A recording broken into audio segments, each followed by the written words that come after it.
and welcome to News 9 Facebook Live with me, Adarsh Vepachedu. Every single state across the country is worried, is thinking about how to really go ahead and deal with COVID-19. But one state out of all the states in the country has another different kind of problem staring at it. We're talking about Rajasthan and as to how politics of an entirely different kind are taking place in the state. But yes, this again is one of those states, and what is happening in Rajasthan is something that is not new to us. We are talking about how there are several allegations of horse trading that are doing the rounds when it comes to the state of Rajasthan. Now, ever since Congress's strongman in the state of Rajasthan, Sachin Pilot, came out in the open and voiced his dissent against his own party, the Congress was on the back foot in a sense. So they had to do something to somehow come out in the open and put some damning evidence against the BJP. So what they've done is that they have come out and they have released an audio tape which claims that there were BJP leaders within the Saffron Party who were more than willing to go ahead and accept bribes so that they can really switch sides. So there has been certain amount of evidence put forth by the Congress, but yes, the BJP is a party that is not going to sit quiet. Now, after these damning audio tapes revelation by the Congress, the BJP held a press conference on Saturday on the entire phone tapping case, finding itself in the docks over allegations of buying MLAs for as much as 25 to 35 crore rupees. The BJP sought to counter by asking the Rajasthan government as to whether the phones were really tapped officially or not. Referring to the audio clips, the BJP went ahead and asked whether the government used non-constitutional methods to protect itself. The BJP also suggested that the phone tapping must be investigated by the CBI. Now, BJP spokesperson Sambit Patra was leading from the front this particular attack by the Saffron Party. He said that ever since the Rajasthan government was formed in the year 2018, Ashok Gehlot and Sachin Pilot factions have been fighting on the streets. This is what Sambit Patra said. Now, after Gehlot became the chief minister, there was some sort of a cold war in Congress where Gehlot himself has said in front of the media that for 18 months there were no talks between the chief minister and the deputy chief minister. Now, after that, we all know as to what really happened, and the matter eventually reached the High Command, and Sambit Patra was reflecting about that as well. It reached the High Court, and it reached the High Court eventually from the High Command itself. Now, all of this conspiracy was being hatched in the Congress itself. So this is what the BJP stand is as of today. The BJP pertinently asked 5 questions to the Ashok Gehlot government in Rajasthan, and Sambit Patra said that the Congress government in Rajasthan must answer these 5 questions. So what are these questions? Question number 1, was phone tapping indeed carried out? Was it done in the state? The Congress government in Rajasthan must come out and answer this question. That's what Sambit Patra said. Question number 2, is it not a legal issue if phone tapping has been done? That's another question that Sambit Patra raised. Question number 3, assuming that the phones were tapped, was the standard operating procedure followed? The people of Rajasthan want to know whether their privacy has been compromised or not.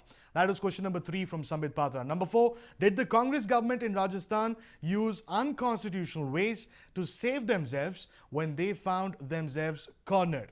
Number 5, is the phone of any person who is related to politics is being tapped? These are 5 pertinent, pinpointed questions that Sambit Patra has raised against the Congress party that has put out an audio clip claiming that BJP leaders were willing to accept 25 to 35 crore rupees to switch their loyalties. Now, the entire matter has somewhere seemed to have shifted from the fact that there could have been horse trading that was done in the state of Rajasthan to whether phone tapping was carried out and how legal was that phone tapping, under whose purview, and how was it really carried out. So the entire matter seems to be, the focus seems to be shifting from the horse trading itself to the phone tapping case, and that is what the BJP is towing at this point in time. The BJP is firm that the entire phone tapping case, the entire phone tapping that was carried out in Rajasthan was somewhere down the line illegal and was not done in a sense, was done with a malified intent. So it remains to be seen as to how the authorities really take up this matter. While the BJP is seeking for a CBI probe, it remains to be seen if that really will happen and what kind of skeletons will really tumble out of the closet. On the other hand, there is another update. Sanjay Jain, also called Sanjay Baradia, was arrested by the Special Operations Group, or the SOG, of the state police on charges of horse trading and conspiracy to topple the Rajasthan state government. The cops also said that Sanjay has been arrested under sections 124A and 120B of the IPC. Apart from Sanjay, in this case, sedition case has also been registered against Gajendra Singh Shekhawat and Congress MLA Bhanwar Lal Sharma.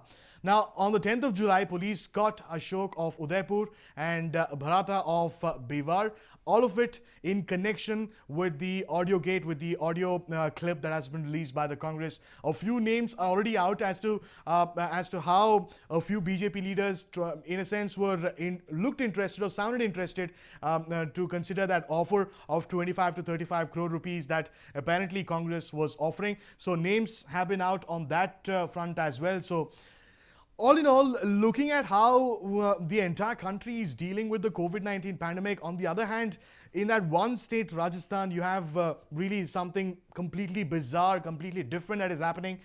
Nobody knows as to what is being done on the ground. No word on that we hear. All we hear from Rajasthan is the kind of politics that is taking place in the state, and as to how the BJP and the Congress are absolutely slugging it out when it comes to this audio so-called expose that the Congress has come out with. So yes, one only hopes that politics of this sort are laid to rest at the earliest, and that both BJP and Congress, one being the ruling party, the other being an opposition, should come together on the same platform and ensure that the people of Rajasthan are served to the best of their abilities and capabilities. And instead of that, we see something completely different happening in the state of Rajasthan. So on the other hand, while the entire matter, the entire political situation in Rajasthan started off with how Sachin Pilot rebelled against the Congress, things have really moved well beyond that, and there's no sign of Sachin Pilot as to what he will do next. So yes, an update is also awaited from the young Turk Sachin Pilot as to what his next move will be. So a lot of questions, very few answers. One only hopes that time has answers to all of these questions, and one also hopes that politics of this sort end and the real issues are taken up on ground. That's all I have for you in this brief interaction on Newsline Facebook and YouTube Live. If in case you've liked this interaction, do not forget to share. And yes, make sure you subscribe to Newsline on YouTube, Facebook, Twitter and Instagram. This is your host Adarsh Vepachedu signing off.